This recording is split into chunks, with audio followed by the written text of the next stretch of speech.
하이델베르크 요리문답을 하심으로 대림절 세 번째 주일 예배로 나아가겠습니다. 살았으나 죽었으나 당신의 유일한 위로는 무엇입니까? 살았으나 죽었으나 나의 몸과 영혼은 나 자신의 것이 아닙니다. 나의 몸과 영혼은 신실하신 구주 예수 그리스도의 것입니다. 그리스도는 자신의 보배로운 피로 나의 모든 죄값을 완전히 치르셨습니다. 그리스도는 나를 마귀의 모든 권세에서 풀어주셨습니다. 또한 그리스도는 나를 지켜주십니다. 그리고 하늘에 계신 아버지의 뜻이 아니라면 내 머리에서 머리카락 하나도 떨어지지 않습니다. 참으로 모든 것은 나의 구원을 위해 합력하여 일합니다.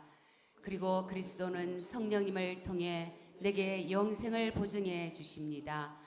또한 그리스도는 이제부터 진심으로 기꺼이 그리스도를 위해 살도록 나를 준비시키십니다. 아멘.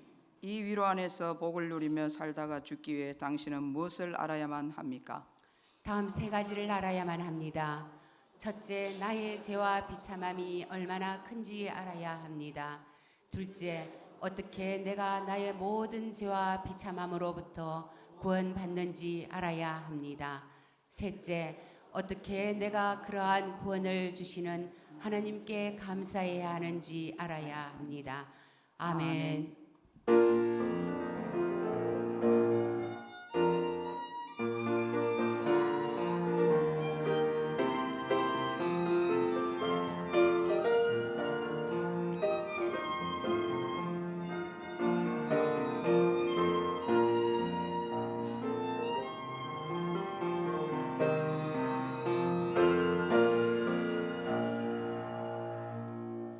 너희는 여호와를 만날 만한 때에 찾으라. 가까이 계실 때에 그를 부르라. 악인은 그의 길을, 불의한 자는 그의 생각을 버리고 여호와께로 돌아오라. 그리하면 그가 긍휼히 여기시리라. 우리 하나님께로 돌아오라. 그가 너그럽게 용서하시리라. 아멘. 거룩하신 성삼위 하나님께 감사와 찬송과 경배를 드립니다. 구원받을 자격도 없고 아무런 공로 없는 저희들을 위해 이 땅에 오신 예수님을 찬양합니다. 예배하는 이 시간 저희들의 입술을 열어 하나님의 이름을 찬송하게 하시며 우리의 손을 들어 십자가를 지신 예수님의 은혜를 높이게 하시며 우리의 마음을 열어주셔서 영과 진리로 예배하게 하옵소서. 어떤 상황 속에서도 모든 일들을 넉넉히 감당하고 이겨낼 수 있는 새 힘을 주시며 보호하여 주옵소서. 언제나 기쁨과 소망을 주시는 예수님의 이름으로 기원하옵나이다. 아멘. 찬송가 40장입니다.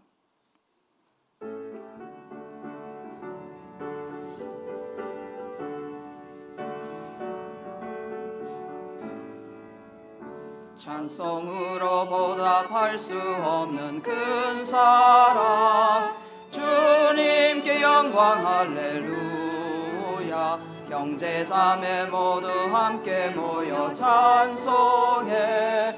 주님께 영광 할렐루야. 하나님의 자녀여 그의 찬송 부르며 밝고 거룩한 길로 기쁨으로 나아가 주의 보좌 앞으로 속히 들어가겠네. 주님께 영광 할렐루야. 우리 받은 주님 은혜 한량 없도다. 주님께 영광 할렐루야. 기쁜 찬송 부르면서 천국 가겠네. 주님께 영광 할렐루야. 하나님의 자녀여 크게 찬송 부르며 밝고 거룩한 길로 기쁨으로 나아가 주의 보좌 앞으로 속히 들어가겠네. 주님께 영광 할렐루야. 잠시 후에 우리 모두 주를 보겠네. 주님께 영광 할렐루야. 영광스러운 보좌 위에 거룩 거룩하신 주 주님께 영광 할렐루야. 하나님의 자녀여 크게 찬송 부르며 밝고 거룩한 길로 기쁨으로 나아가 주의 보좌 앞으로 속히 들어가겠네. 주님께 영광 할렐루야. 만국 백성 성국에서 소리 높여서 주님께 영광 할렐루야. 영원토록 주의 공로 찬양하겠네. 주님께 영광 할렐루야. 하나님의 자녀여 크게 찬송 부르며 밝고 거룩한 길로 기쁨으로 나아가 주의 보좌 앞으로 속히 들어가겠네. 주님께 영광 할렐루야.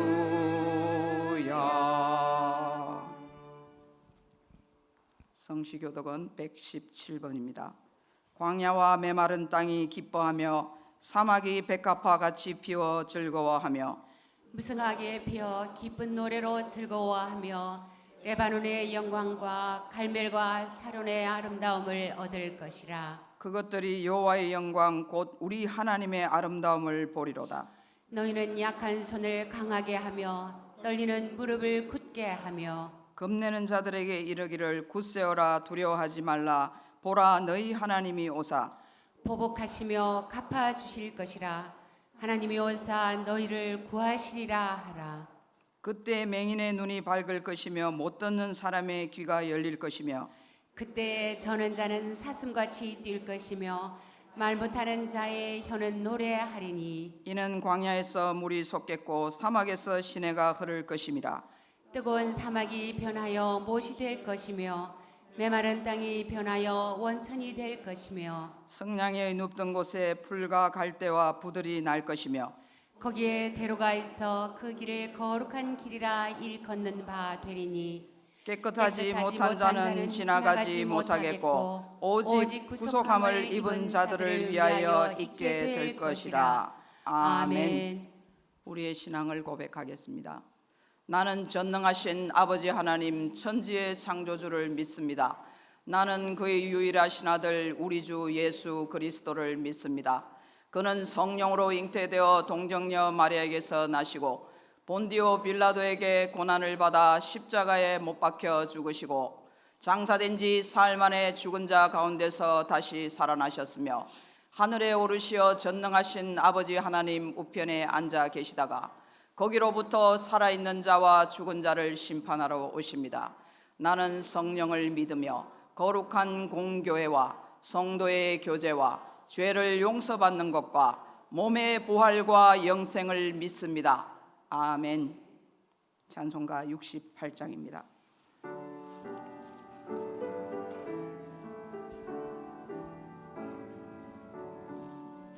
오 하나님 우리의 창조주시니 내 주님께 귀한 것 드립니다. 내 주께만 엎드려 경배드리며 내 주의 이름 높이 찬양하네. 오 하나님 우리의 대주제시여 큰 풍랑일 때도 도우셨네. 죽음에서 우리를 구하셨으니 내 주의 이름 높이 찬양하네. 모두 하나님 이름을 함께 높이며 대주제께 영광을 돌리오리. 그 능력이 우리를 지켜주시니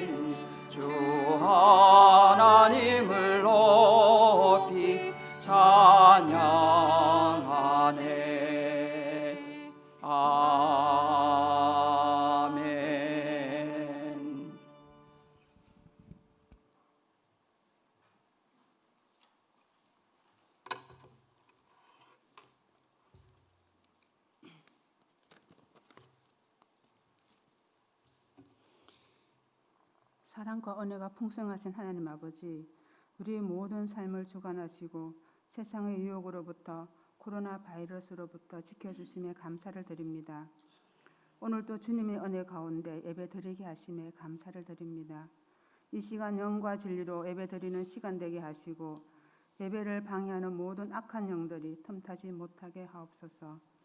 하나님 아버지, 살든지 죽든지 우리의 몸과 영혼은 주님의 것이라고 배우고 알고는 있지만 우리의 삶 가운데서 주님을 잊어버리고 주님의 뜻이 아니라 내 뜻 가운데 내 생각을 먼저 앞세울 때가 많았습니다. 주님 보시기에 어리석고 제약된 모습으로 살아온 저희들 긍휼히 여기사 주님의 은혜로 용서하여 주옵소서. 하나님 아버지, 교회를 위해 기도드립니다. 힘들고 어려운 가운데서도 풍성한 은혜와 물질로 채워주심에 감사를 드립니다. 장생포 교회가 더욱더 말씀과 기도로 주님이 원하는 교회로 변화되길 원합니다. 예배의 자리를 더욱더 사모하게 하소서. 거듭난 삶으로 교회가 부흥되게 하시고 모든 것이 협력하여 선을 이루는 교회 되게 하옵소서. 하나님 아버지, 어느덧 12월도 이제 마무리할 때가 되어갑니다. 한 해를 돌아보며 부족한 부분 채울 수 있게 하시고 내년의 새로운 계획을 세울 때에도 주님의 은혜로 할 수 있게 하옵소서. 맡은 자들에게는 충성이라 하여사오니 주의 귀한 일꾼으로 쓰임받는 우리들이 되게 하옵소서. 서로 도우며 사랑하며 이해하는 모습으로 드려지는 우리의 작은 헌신이 하늘의 별같이 빛나게 하옵소서. 우리 어르신들 이 땅에 사는 동안 영육이 강건케 지켜주옵시고 천국을 소망하며 늘 감사와 기쁨으로 살게 하옵소서. 이 시간 말씀 전하시는 담임 목사님께 성령 충만케 하소서. 말씀 잘 전하게 하시고 그 말씀에 은혜 받는 귀한 시간 되게 하옵소서. 우리를 구원하시려 이 땅에 오신 예수 그리스도 이름으로 기도드립니다. 아멘.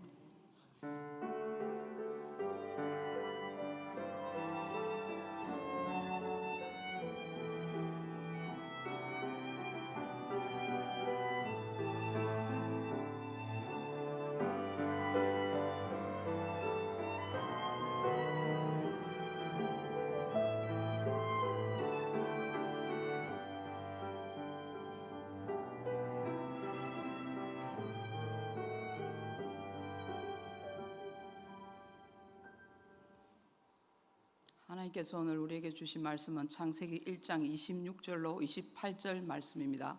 창세기 1장 26절로 28절 말씀을 한 절씩 교독하시고 28절은 합독합니다.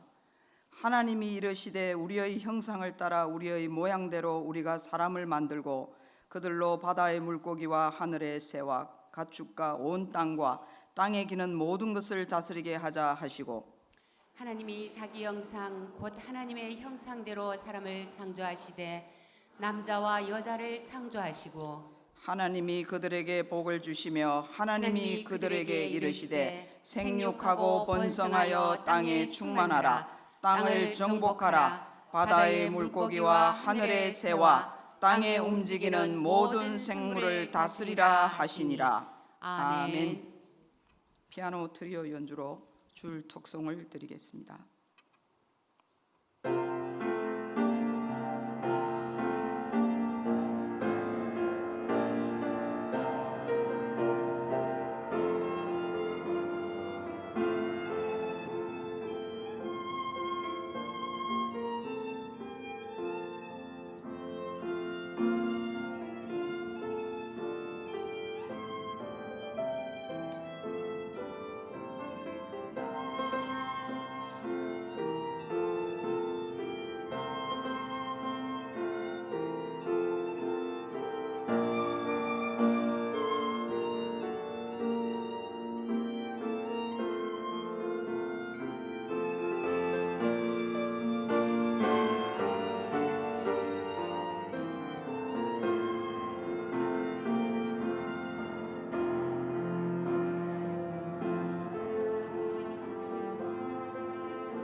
귀한 특송 감사합니다. 참 우리 교회가 이렇게 아름다운 연주자들이 있어서 하나님께 찬양할 수 있다는 게 되게 감사하고 하나님의 은혜에 찬양드릴 만한 일인 것 같습니다. 그 중에서 특별히 오늘은 강희지 청년에게 특별히 감사를 해야 될 것 같습니다. 이유인즉슨 2주 전인가 3주 전에 우리 강희지 청년이 졸업 연주회가 있었어요.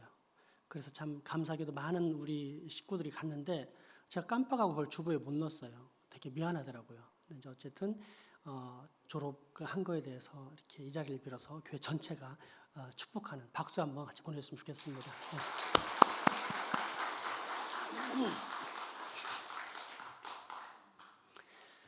지난주 월요일에 가족 생존이라는 제목의 일본 영화를 볼 기회가 있었습니다. 현대에 매우 평범한 가족들이 등장하는데 아빠는 직장과 텔레비전에 충실한 워커홀릭, 일 중독자입니다. 대학생으로 보이는 아들은 좋아하는 이성에게 잘 보이기 위해서 열심히 컴퓨터 작업을 하면서 그녀의 과제를 도와줍니다. 저녁 대신에 상시 패스트푸드를 먹는데 아빠와는 세대차로 인한 갈등 관계입니다. 딸은 휴대폰으로 온갖 잡다한 쇼핑 및 자기 치장에 여념이 없는 철부지로서 가족에게 관심이 없습니다. 엄마는 친정에서 아빠가 보내준 야채와 생선을 징그럽다며 조리하는 대신에 쓰레기통에 버리는 유약한 모습을 보이는 현대의 아주 평범한, 그러나 어찌 보면 좋은 가족이라고는 할 수 없는 냉랭한 사이의 그런 가족이었습니다. 그런데 어느 날 갑자기 전기가 나가는가 싶더니 하루 이틀 사흘 보름째를 지나며 식수와 식량이 떨어지자 사람들은 당황하면서 점점 집을 빠져나가게 됩니다. 먹을 것을 구할 수 있는 시골로 향하는 것입니다. 이 가족 역시 자전거를 구해 수천 킬로미터 떨어진 바닷가의 외할아버지 집으로 향하면서 복구되면 사용하려고 휴대폰, 전화기, 컴퓨터, 또 온갖 전자기기를 가져갑니다만 얼마 지나지 않아서 망가지기도 하고 또 실제 사용할 수도 없어 결국 거의 무용지물이 되다시피 합니다. 정전 사태가 전 세계적으로 발생했고 이후로도 무려 2년 반 동안이나 지속되었기 때문입니다. 전기가 없는 세상 상상할 수 있겠나요? 아무튼 그렇게 외할아버지 집을 향해 가는데 물과 식량이 귀해지자 사람들이 필사적인 노력을 기울입니다. 처음에는 비싸게나마 돈을 주고 살 수 있었습니다. 그러나 얼마 후부터는 1,000원짜리 물을 거의 100만 원을 준다 해도 팔지 않습니다. 전기가 없어 비행기도 안 뜨며 차도 안 다니고 컴퓨터가 마비되어 일상의 모든 업무가 거의 중지된 상태에서 돈이란 휴지 조각이나 마찬가지 상태였기 때문입니다. 그래서 쌀을 사기 위해 자신이 가진 명품 롤렉스 시계와 수천만 원짜리 명품 가방을 내놓는 이에게 핀잔을 주는 쌀집 주인의 장면이 등장합니다. 먹을 수도 없고 마실 수도 없는 이런 것들이 지금 무슨 소용이 있어? 여기는 오직 생존에 필수적인 물물만 교환 가능해. 다음. 그렇게 우여곡절을 겪으며 외할아버지 집에 도착했고 이후로 오랜 동안 바닷가에서 고기 잡고 농사 짓는 등 가장 원시적인 생활을 하게 됩니다. 그러다가 어느 날 드디어 전 세계적인 정전 사태가 해결되고 전기가 복구됩니다. 크게 기뻐하며 이 가족 역시 생활의 원터전인 도시의 집으로 돌아오게 되는데 그러면서 영화의 마지막 부분은 이전과는 확연히 달라진 가족의 풍경을 보여줍니다. 먼저 다들 자전거를 타고 출퇴근합니다. 한 정거장밖에 안 되는 바로 옆에 학교와 직장을 편리와 습관을 쫓아 전철을 타고 다녔는데 이제는 익숙하고 알뜰하면서도 경제적인 자전거를 타게 된 것입니다. 또한 모두 식탁에 모여 아침 식사를 합니다. 불필요한 패스트푸드가 사라집니다. 더불어 도시락을 싸갑니다. 시골에서 보내온 야채와 고등어를 손질해서 정성스럽게 만든 어머니의 반찬이 최고라는 생각에서 말입니다. 그리고 마지막으로 서로 얼굴을 봅니다. 이전에는 늘 휴대폰을 바라보거나 또는 헤드폰을 끼고 음악을 들으면서 자기만의 세계에 빠져 살았는데 이제는 가족들이 서로의 얼굴을 바라봅니다. 생사고락을 같이 했던 그동안의 세월을 통해 삶에 있어서 가장 소중한 것은 가족이요. 정말로 필수적인 것은 편리한 전자기기가 아니라 가족 간에 서로 믿고 의지하는 사랑의 관계였다는 사실을 깨달았기 때문입니다. 피조물, 그 중에서도 하나님의 형상을 닮은 사람인 우리에게 가장 소중한 것, 정말로 필수적인 것은 무엇일까요? 역시 창조주 우리 아버지 하나님과의 사랑의 관계입니다. 때문에 지난 시간에 이 사실을 배웠는데 하이델베르크 제6문답입니다. 하나님은 사람을 그렇게 악하고 그릇된 존재로 창조하셨습니까? 아닙니다. 하나님은 사람을 선하게 또한 하나님 자신의 형상대로 창조하셨습니다. 곧 참으로 의롭고 거룩하게 창조하셨습니다. 그래서 사람이 창조주 하나님을 올바로 알고 온 마음으로 하나님을 사랑하며 또한 영원한 복락 가운데서 하나님과 함께 살게 하려는 것입니다. 아멘. 이것이 피조물, 그러니까 만들어진 존재인 우리 사람의 목적입니다. 그런데 하이델베르크 제6문답은 인생의 목적이 여기에서 그치지 않는다. 하나 더 있으며 그것이 결국 모든 것의 최종 목적이라고 가르쳐줍니다. 제6문답을 마지막 문장까지 다시 한번 살펴보겠습니다. 하나님은 사람을 그렇게 악하고 그릇된 존재로 창조하셨습니까? 아닙니다. 하나님은 사람을 선하게 또한 하나님 자신의 형상대로 창조하셨습니다. 곧 참으로 의롭고 거룩하게 창조하셨습니다. 그래서 사람이 창조주 하나님을 올바로 알고 온 마음으로 하나님을 사랑하며 또한 영원한 복락 가운데서 하나님과 함께 살게 하려는 것입니다. 그리고 사람이 하나님께 영광을 돌리고 하나님을 찬양하게 하려는 것입니다. 아멘. 창조주 하나님을 바르게 알고 마음으로 사랑하며 영원한 복락 가운데서 함께 살게 하려는 사랑의 관계가 피조된 인생의 세 가지의 중요한 목적이라면 이후 네 번째, 하나님께 영광을 돌리고 하나님을 찬양하게 하려는 것은 목적 중에 목적이라 할 수 있습니다. 왜냐하면 처음에 세 가지 목적은 마지막 목적에 다 걸리기 때문입니다. 새나 기린이나 물고기들이 하나님과 소통할 수 있습니까? 이 세상에 창조주 하나님과 교제할 수 있는 존재는 오직 사람밖에 없습니다. 탁월한 존재인 사람만이 하나님을 알고 사랑하며 또한 영원한 복락 가운데 함께 살고자 하는 소망을 품을 수 있는 것입니다. 따라서 온 천하를 만드신 창조주 하나님께서는 그토록 놀라운 은혜를 입은 인생들로 하여금 하나님께 영광 돌리게 하고 찬양하게 하십니다. 마치 위대한 예술가의 예술 작품에서 자체적으로 그 영광이 드러나며 또한 그 작품 자체가 스스로 작가의 솜씨를 찬양하듯이 말입니다. 하나님의 형상 닮은 사람이란 원래 그처럼 자체 발광의 존재입니다. 욥기 38장 이하에 보면 욥기의 결론을 내리면서 하나님이 등장하십니다. 욥기의 내용은 거의 다 인과론에 근거한 변론입니다. 네가 죄를 지었으니까 벌을 받는 거 아니냐? 요즘 시대로 말하면 네가 죄를 졌으니까, 다른 사람은 모르지만 은밀한 죄를 졌으니까 코로나에 걸리는 거 아니냐? 아니다.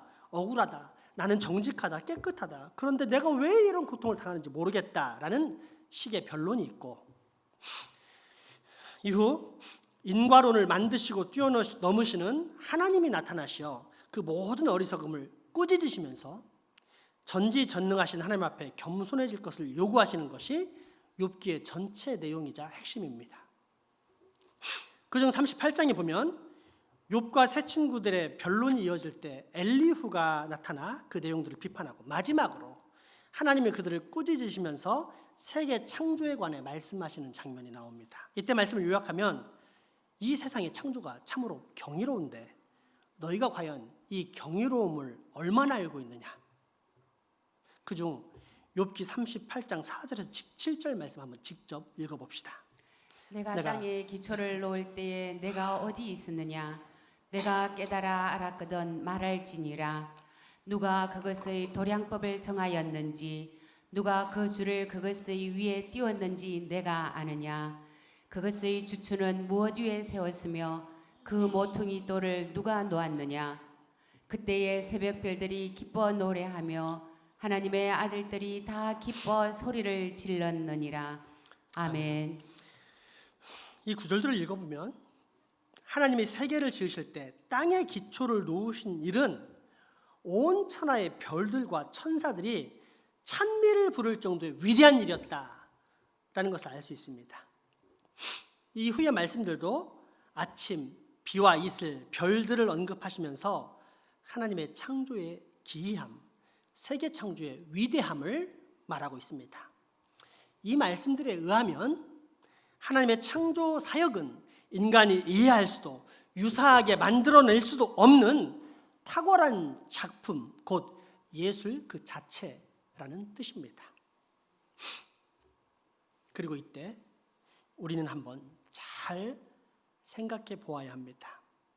이러한 욥기의 배경을 두고 창세기 1장을 보면 창조의 위대한 절정은 무엇이 되겠습니까? 하나님이 땅에 기초를 놓으셨을 때 온 별들과 천사들이 노래했다고 욥기가 말합니다. 그러면 창세기 1장에서 창조의 절정은 땅에 기초를 놓은 순간입니까? 아니면 땅이 지어진 둘째 날이나 셋째 날이 창조의 절정입니까? 아닙니다. 우리가 다 알다시피 첫날, 둘째 날, 셋째 날은 결코 절정이 아니었습니다. 여섯째 날이었습니다. 전체 창조에서 진실로 강조되는 창조의 절정은 사람이 창조된 여섯째 날입니다. 그렇다면 창조의 절정도 아닌 땅의 기초가 놓였을 때 온 천하의 별들과 천사들이 노래했다 한다면 창조의 절정이라 할 수 있는 사람의 창조에는 어떤 일이 벌어졌을까요? 온 천하가 개벽하고 뒤집어졌다라고 할 정도로 거대한 찬양과 탄성이 우렁차게 울려 퍼졌을 것이라는 사실은 짐작하고도 남지 않겠습니까? 때문에 하이델베르크 제6문답은 그런 인생이기 때문에 그런 인생의 목적은 하나님의 창조의 영광을 드러낼 뿐만 아니라 창조주 하나님께 영광을 돌리며 또한 그 창조주 하나님을 날마다 영원토록 찬양하는 것이 너무도 당연한 진리다라고 이야기하고 있는 것입니다. 다시 한번 그 말씀을 보십시오. 하나님은 사람을 그렇게 악하고 그릇된 상태로 창조하셨습니까? 아닙니다. 하나님은 사람을 선하게 또한 하나님 자신의 형상대로 창조하셨습니다. 곧 참으로 의롭고 거룩하게 창조하셨습니다. 그래서 사람이 창조주 하나님을 올바로 알고 온 마음으로 하나님을 사랑하며 또한 영원한 복락 가운데서 하나님과 함께 살게 하려는 것입니다. 그리고 사람이 하나님께 영광을 돌리고 하나님을 찬양하게 하려는 것입니다. 아멘. 그리고 이러한 사실은 곧 하나님의 통치와 연결됩니다. 즉 하나님께서는 당신이 만든 창조의 세계를 다스리시는데 그 세계를 다스리는 당신의 대리자로 사람을 만드셨다는 것입니다. 따라서 창조주 하나님을 올바로 알고 온 마음으로 사랑하며 영원한 복락 가운데 함께 살려는 것이 인생의 첫 번째 목적이라면, 두 번째 목적은 그 하나님께 영광을 돌리며 영원히 찬양하며 사는 것입니다. 그리고 마지막 세 번째는 통치, 곧 하나님께서 원하시는 대로 이 땅을 잘 다스리는 것입니다. 오늘 본문의 말씀을 봅시다.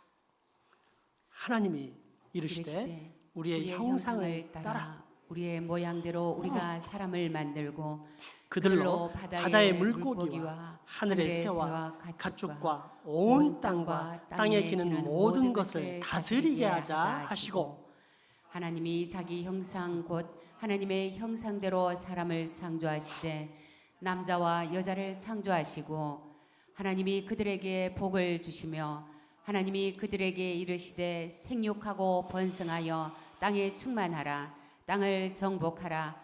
바다의 물고기와 하늘의 새와 움직이는 모든 생물을 다스리라 하시니라. 아멘. 이 세상과 그 안의 모든 피조물들을 잘 다스린다는 것은 농사하고 목축하고 과수를 돌보는 단순한 생산적 활동만을 말하지 않습니다. 물론 처음에는 그런 일들로 시작되었겠지만 이런 것들이 점증해 나가면 결국 이 세상을 지배하는 포괄적인 문화 전반의 활동으로 나아가게 됩니다. 하나님께서 창세기에서 정복하고 다스려라 라고 말씀하실 때는 바로 이 모든 것을 염두에 두고 하신 말씀입니다.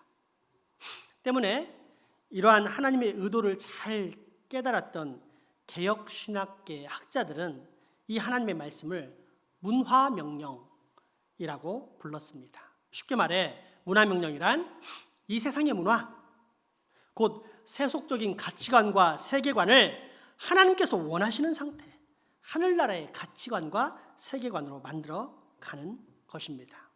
너무 거창합니까?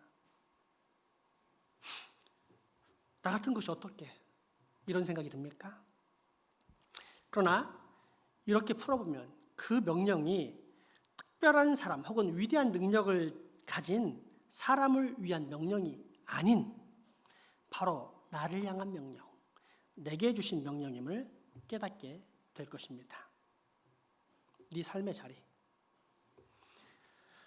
네가 거하는 모든 장소, 교회는 말할 것도 없고 그것이 가정이든 학교든 군대든 직장이든 사업장이든 그 어느 곳이든지에 상관없이 너는 그곳에서 하나님의 말씀을 실천하라. 하나님의 뜻대로 살아가라. 성경의 가치관을 실현하라. 이것이 바로 네가 세상을 정복하고 다스리는 것이다. 그리고 이때 하나님의 나라가 실현될 것이다. 이런 뜻입니다. 어렵습니까? 그럴듯하지만 신앙과 삶은 언뜻 별개라는 생각이 떠오릅니까? 실제 삶의 현장에서는 도저히 이룰 수 없는 꿈처럼 느껴지십니까? 그러나 전혀 그렇지 않습니다. 빌레몬서는 사도 바울이 유럽의 로마 가택 연금의 상태에 있을 때 소아시아의 한 도시에 있는 빌레몬이라는 그리스도인에게 쓴 편지인데 내용은 간단합니다. 너에게서 도망친 노예가 하나 있지? 그 노예 오네시모가 도망쳐 나와 이곳 로마에까지 이르렀는데 나를 만나서 예수 그리스도를 구주로 믿게 되었다. 그러니 내가 이제 그를 다시 돌려보낼 때 꼭 용서해 줄 뿐만 아니라 이제 더 이상 노예가 아닌 형제로 받아들이거라. 예수 그리스도를 구주로 모신 자는 하나님을 아버지라고 부를 수 있고, 그렇게 하나님을 아버지로 부르는 그리스도인들은 예수 안에서 서로 형제 자매가 되었기 때문에 형제여 자매여 라고 부른다는 것입니다. 그러니 너는 예수 그리스도를 구주로 믿고 거듭난 오네시모를 형제로 받아들여라 라는 어찌 보면 너무도 평범한 부탁처럼 보입니다. 하지만 이것은 절대 평범한 부탁이 아닙니다. 불가능한 부탁입니다. 그 시대의 가치관, 세계관을 전복하라, 뒤집어 엎어버리라는 말과 다름이 없기 때문입니다. 우리나라식으로 풀어 과거로 비유하자면 어제까지 우리 집의 종이었는데 오늘은 친구가 되라는 말입니다. 현대식으로 말하자면 자유민주주의 사회에 살고 있는 우리에게 공산주의자가 되라라고 권유하는 것이나 마찬가지입니다. 실제로 여러분 중에 누군가가 찾아가서, 아니 제가 찾아가서 여러분 성경이 말하는 진짜 핵심은 공산주의입니다. 공산주의자가 됩시다. 이럴 때 이렇게 할 수 있는 사람이 얼마나 될까요? 아마 거의 없을 것입니다. 왜냐하면 그것은 내가 살고 있는 세상 자체를 부인하는 것이나 마찬가지이기 때문입니다. 사도 바울이 빌레몬에게 한 부탁이 이와 똑같았습니다. 전혀 다르지 않습니다. 왜냐하면 당신은 로마 제국의 노예사회 체제였기 때문입니다. 이 노예 체제가 근간이 되는 제국을 유지하기 위해서 로마가 얼마나 엄격했는지에 대해서는 대표적으로 BC 73년에 스파르타쿠스의 난을 들 수 있습니다. 예수님이 오시기 73년 전 스파르타쿠스라는 검투사 노예가 74명의 검투사들을 이끌고 도망을 갑니다. 그러자 로마는 3,000명의 토벌대를 투입했는데 얼마 후 반란군의 규모가 인근 농장 노예들과 합세해서 10만 명까지 이르게 되었습니다. 이에 로마는 크라수스라는 로마 장군이 이끄는 8개 군단을 투입해서 가까스로 진압합니다. 그리고 6,000명의 노예들을 사로잡았는데 이들을 어떻게 했겠습니까? 물론 죽였습니다만 문제는 이때 사용한 잔혹한 방법이었습니다. 우리가 사는 일산시로 따지자면 삼산로 혹은 중앙로처럼 로마의 대표적인 도로라 할 수 있는 아피아가도 양쪽 길가에 각각 3,000개씩 십자가를 세워놓고 동시에 6,000명을 모조리 그 십자가에 매달았기 때문입니다. 잘 알다시피 십자가형은 최소 하루 이상은 매달려야만 하는 형벌입니다. 또한 형을 집행하기 전에 뼈 조각이 달린 채찍으로 때리는 형벌을 받아야 합니다. 매달린 후에는 까마귀들에게 쪼입니다. 몸부림치면서 나무 표면에 긁혀서 심한 고통이 생기면 벌레들이 스물스물 올라오는, 그래서 서서히 죽어가는 형벌.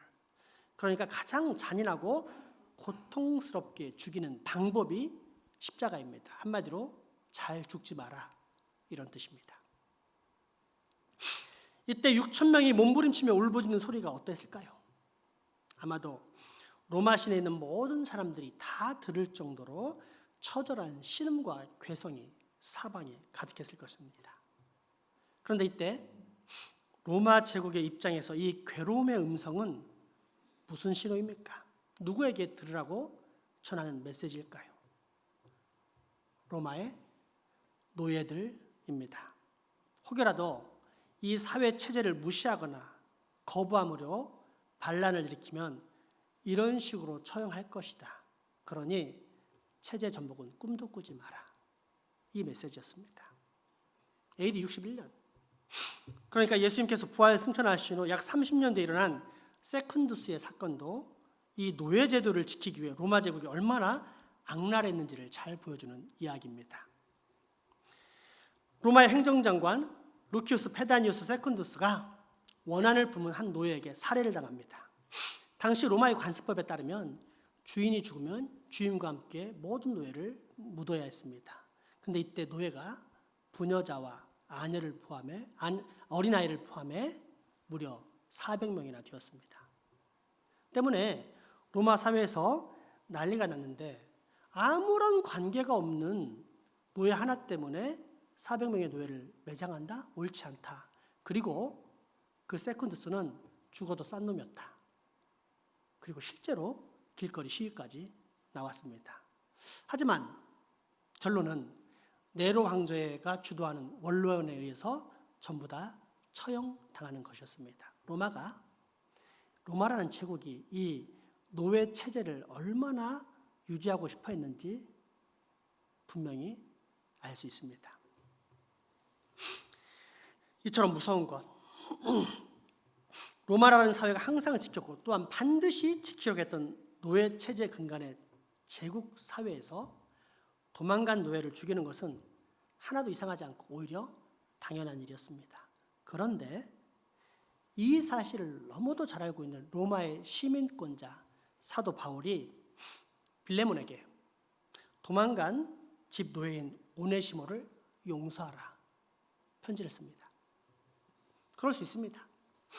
하나님 나라의 가치관은 용서이기 때문입니다. 넓은 아량으로 한 번쯤 봐줄 수 있을 것입니다. 하지만 문제는 다음입니다. 이런 배은망덕한 놈을 형제로 받아들이라고까지 했다는 것입니다. 직접 한번 그 말씀을 읽어보겠습니다. 빌레몬서 1장 10절에서 16절입니다. 갇힌 중에서 낳은 아들 오네시모를 위하여 내게 간구하노라. 그가 전에는 내게 무익하였으나 이제는 나와 내게 유익함으로 내가 그를 돌려보내노니 그는 내 신복이라. 그를 내게 머물러 있게 하여 내 복음을 위하여 갇힌 중에서 내 대신 나를 섬기게 하고자 하나 다만 내 승낙이 없이는 내가 아무것도 하기를 원하지 아니하노니 이는 너의 선한 일이 억지같이 되지 아니하고 자유로 되게 하려 함이라. 아마 그가 잠시 떠나게 된 것은 너로 하여금 그를 영원히 두게 함이리니 이후로는 종과 같이 대하지 아니하고 종 이상으로 곧 사랑받는 형제로 둘 자라. 내게 특별히 그러하거든 하물며 육신과 주 안에서 상관된 내게랴. 아멘. 형제처럼 대하랍니다. 그런데 이것이 현실적으로 쉬운 일입니까? 아마도 지금 우리 같으면 신앙과 삶을 반드시 일치시키면서 어떻게 살 수 있느냐라는 자기 합리화 속에 자기에게 유익한 것을 택했을 것입니다. 하지만 빌레몬은 어떻게 합니까? 아니, 빌레몬이 바울의 말을 듣지 않을 사람 같으면 사도 바울이 과연 빌레몬에게 편지를 보냈을까요? 그렇습니다. 빌레몬은 순종함으로 오네시모를 자신의 형제로 받아들입니다. 그 시대의 가치관과 세계관을 완전히 전복시키는 행위를 한 것입니다. 왜요?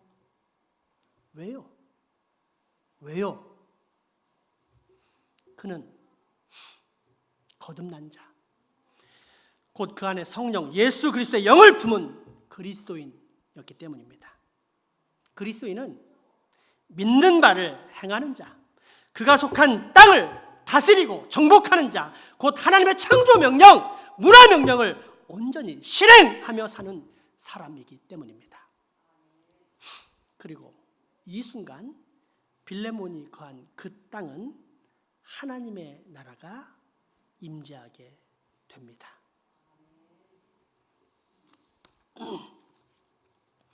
여러분, 우리는 어떻습니까? 우리는 이 땅을 다스리고 정복하며 살고 있습니까?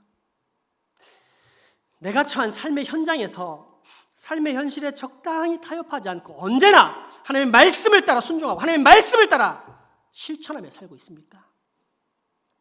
하나님의 문화명령, 아니 하나님께서 우리를 창조하셨을 때 명하신 창조의 명령, 곧 사람의 목적을 성취하며 살고 있습니까? 그렇지 않다면 이제는 돌이키십시오. 인생의 목적을 반드시 성취하며 사십시오. 하나님의 형상을 닮은 자는 반드시 하나님을 알고 사랑하고 하나님과 함께 영원히 복락 누리길 원하기 때문입니다. 또한 무엇보다도 언제나 하나님께 영광 돌리고 찬양하기 원하기 때문입니다.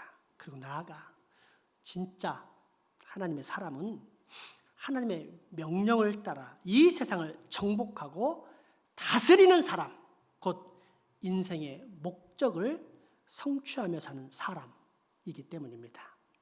하이델베르크 제6문답과 오늘 본문 창세기 말씀 같이 읽어보겠습니다. 하나님은 사람을 그렇게 악하고 그릇된 존재로 창조하셨습니까? 아닙니다. 하나님은 사람을 선하게 또한 하나님 자신의 형상대로 창조하셨습니다. 곧 참으로 의롭고 거룩하게 창조하셨습니다. 그래서 사람이 창조주 하나님을 올바로 알고 온 마음으로 하나님을 사랑하며 또한 영원한 복락 가운데서 하나님과 함께 살게 하려는 것입니다. 그리고 사람이 하나님께 영광을 돌리고 하나님을 찬양하게 하려는 것입니다.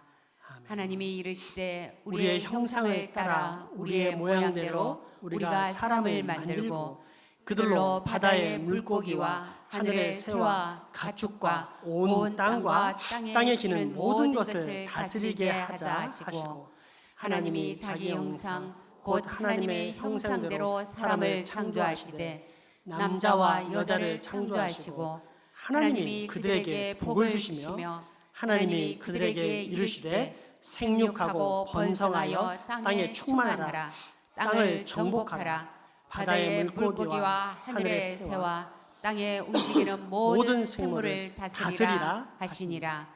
아멘. 기도합시다.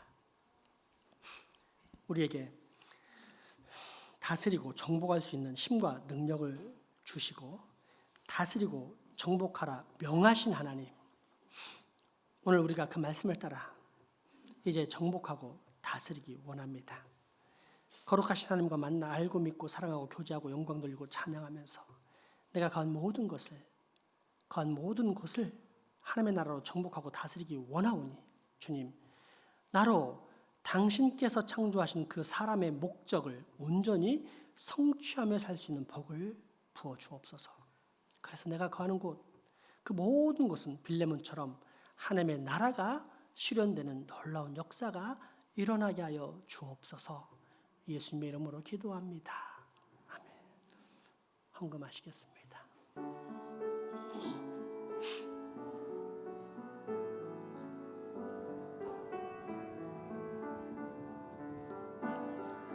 내게 있는 여유가 주께 가져와 그 팔 위에 입 맞추고 깨드립니다. 나를 위해 험한 산길 우리 짐을 봐 걸음 나가 두신 사랑 새겨놓았네.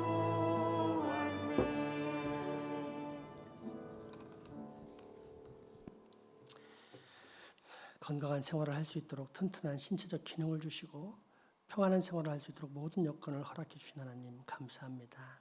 이 시간에 저희 영혼과 육신, 시간과 소유 전체를 주님께 드리오니 기쁘게 받으시고 저희 안에 범사에 감사하는 생활이 지속될 수 있는 은총도 내려 주시옵소서. 그래서 우리의 삶은 생명의 열매를 날마다 토하는 아름다운 하나님의 삶 될 수 있게 하여 주옵소서. 주님, 바친 손길들에게 베세다 들녘에서 어린 소년에 드려진 오병이와 같은 놀라운 기적이 있게 하여 주옵소서. 그 기적이 하나님의 영광을 드러낸 것처럼 우리가 드린 모든 헌금에도 하나님의 능력이 나타나 하나님 나라와 의를 사용될 뿐 아니라 바친 주의 자녀들에게는 영육간에 넘치는 끊이지 않는 기름병의 축복을 받는 그런 역사도 허락하여 주시옵소서. 동일한 은혜를 직장, 사업, 육아, 국방의 의무 등으로 타지 해외 나가 수고하는 우리 자녀들에게도 허락하여 주시옵고 이 지역사회의 긍휼히 여기사 택함받은 당신의 자녀들이 하루속히 나와서 예수 믿고 구원받고 우리와 함께 하나님을 예배하는 인생의 참 목적을 성취하는 그런 복을 누리게 하여 주시옵소서. 예수님 이름으로 기도합니다. 아멘.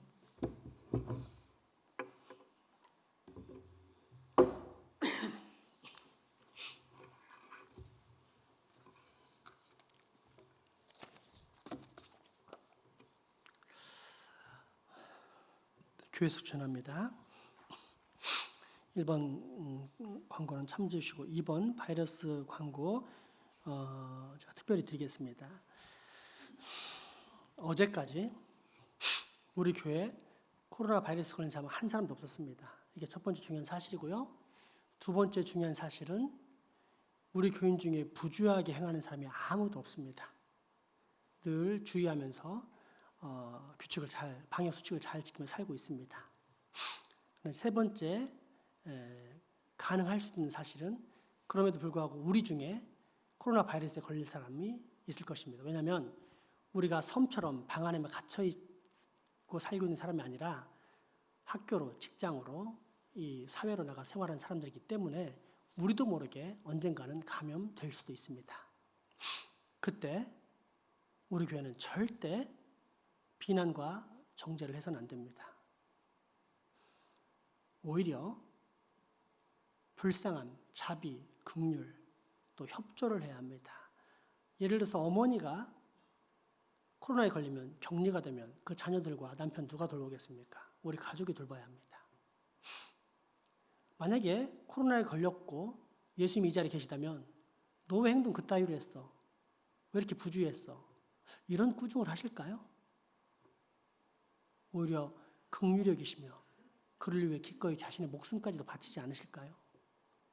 우리 교회는 다시 한번 이 은혜에 초점을 두고 은혜에 기반한 신앙생활을 해야 할 줄 믿습니다. 결코 우리의 입술에서 그런 일이 발생했을 때 비난, 정죄, 비판은 나오지 않게 하십시오. 만약 나온다. 가족끼리 한두 명이 서로 얘기하는 건 있을 수 있겠지만 만약에 이게 공론화돼서 교회 안에서 나오고 있다. 그러면 저는 그런 사람들을 하나님이 구원하신 사람이라고 보기 어려울 것 같습니다. 어찌 보면 사탄이 우리 교회에 뿌려놓은 가라지가 되지 않을까라는 추측을 할 수도 있을 것 같습니다. 여러분, 그건 옳지 않고 절대 해서도 안 되는 일입니다. 만약에 나온다면 자비와 긍휼, 협조로 우리의 가족을 돌보시기 바랍니다. 아시겠죠? 에스더 여전도회가 예수님 원래가 예배 직후에 성막에서 있습니다. 구역장 권찰 모임은 예배 후에 꿈꾸는 자의 방에 있습니다. 예결산위원회가 오늘 오후 1시에 있는데 현 시대를 반영해서 하모니실, 찬양대실의 좁은 공간이 아닌 본당에서 하겠습니다. 마이크들을 다 준비해 주시고 해주시기 부탁드리겠습니다. 그래서 본당에서 거리두기를 통해서 내년에 관련된 모든 예결산을 처리하도록 하겠습니다. 교회 달력은 한 가정에 하나씩 배포합니다. 마지막 주에는 필요하신 만큼 가져가시기 바랍니다. 새 가정 예배에서 조금 여유 있게 구입했으니까 혹시 신청하지 않으신 분은 신청하셔서 가져가시기 바랍니다. 다음 주에는 제3기 1:1 제자 영육 수료식이 있습니다. 공동의회가 예배 후에 있습니다. 성탄절 예배가 성탄절에 오전 10시 동일하게 본당에서 있습니다. 송구 영신 예배 오후에 11시 30분에 있을 예정입니다. 신년맞이 온가족 윷놀이 대회는 1월 첫 주 오후에 열릴 예정이니 안드레 남선교회 회장에게 신청해 주시기 바랍니다. 우리 교우동정 살펴보겠습니다. 이제 우리 교회에 연로하신 분들이 많아서 항상 교회 소식 올려놓고 기도하도록 하겠습니다. 노안 및 장기 환우, 우리 김희근 성도님, 김건준 집사님, 황병칠 집사님, 김선희 전사님을 위해서 꼭 기도해 주시기 바랍니다. 요양원에 입원하신 분이 있습니다. 이남조 집사님, 김봉환 집사님, 또 타경환 장로님도 이제 입원을 하셨다 합니다. 우리 이를 위해서 함께 기도했으면 좋겠네요. 무릎 관절 수술 및 치료를 우리 김경수 권사님이 수술하시고 회복 중에 계시고 박봉성 권사님은 28일 현재 경기도 화성에 둘째 딸 집에 가 있는데 목동의 힘찬병원에서 수술할 예정이라고 합니다. 이를 위해서 우리 함께 기도하시고 또 전화해서 안부를 물어주시고 위로해 주시면 감사하겠습니다. 우리 새로운 한우는 우리 김경두 집사님께서 무릎 관절이 나갔다고 합니다. 우리가 다 알겠지만 올 초까지 교회 모든 화분을 다 끌어내리고 물 주고 돌보신 분입니다. 그러니까 이걸 통해서 일상생활을 어떻게 하셨을지 우리가 충분히 유추해 볼 수 있지 않습니까? 그렇게 열심히 살다 보니까 무릎이 다 나갔다고 합니다. 그런데 그보다 더 중요한 게 남자에게 흔히 오지 않는 빈혈로 지금 고통을 당하고 있다는데 우리가 이제 이를 위해서 좀 기도합시다. 이제 2달 되면 검사하고 뭐 알게 되겠지만 하나님 사랑하는 아들의 건강을 좀 지켜주십시오라고 기도해 주시길 부탁드리겠습니다. 장생교회 오케스트라 아케 레슨 신청은 양희정 선생님께 부탁해 주시고, 효도 세탁 어제 드디어 개시를 했는데 어제 많은 젊은이들이 배워서 이제는 누구나 다 할 수 있을 것입니다. 그래서 열심히들 해가지고 우리 교회 안팎의 모든 봉사에 좀 서둘러 주시기 부탁드리겠습니다. 마지막 광고는 오늘 이후로는, 지금 이 시간 이후로는 교회에서 허락한 공식적인 외부 모임이 일체 없습니다. 그래서 외부에서 교회 이름으로 그 어떤 것으로도 당분간은 모이지 않겠습니다. 아시겠죠? 그래서 그걸 참고하시고 모임을 가질 때 함부로 모이는 것에 대해서 주의하시고, 꼭 반드시 외부에서 모여야만 할 필요성이 있다 그러면 저에게 또 당회의 허락을 공식적으로 득한 후에 일을 진행하시기 바랍니다. 아시겠죠? 네. 마지막 찬양하시겠습니다.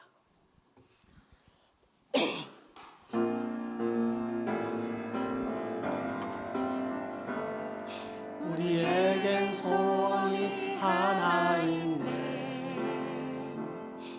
주님 다시 오실 그날까지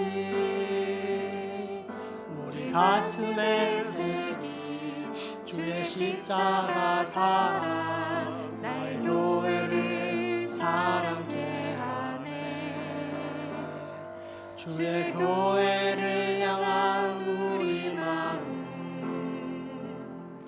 희생과 포기와 가난과 고난, 하물며 죽음조차 우리 막을 수 없네.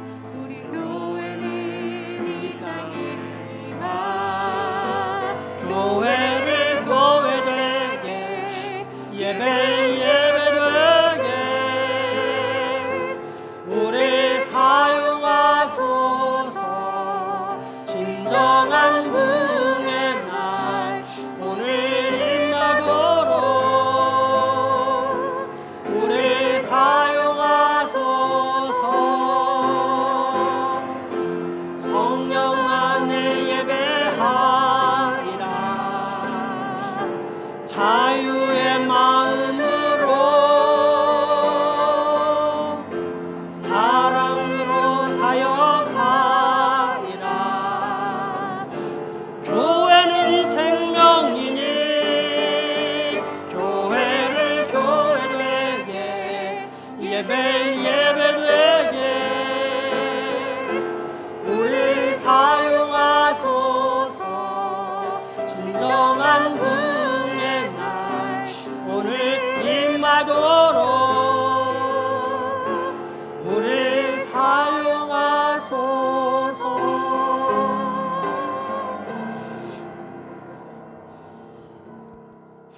우리 주 예수 그리스도의 은혜와 하나님의 크신 사랑과 성령님의 교통하심이 이제후로 하나님의 형상을 닮은 자, 분명한 인생의 목적을 가진 자로서 반드시 그 사람의 목적을 성취하며 살겠다라고 다짐하고 결단하는 여기 모인 모든 주의 자녀들의 머리 위와 가정, 이웃 그리고 후손들에게 지금부터 영원토록 함께 하시기를 간절히 축원하옵나이다. 아멘.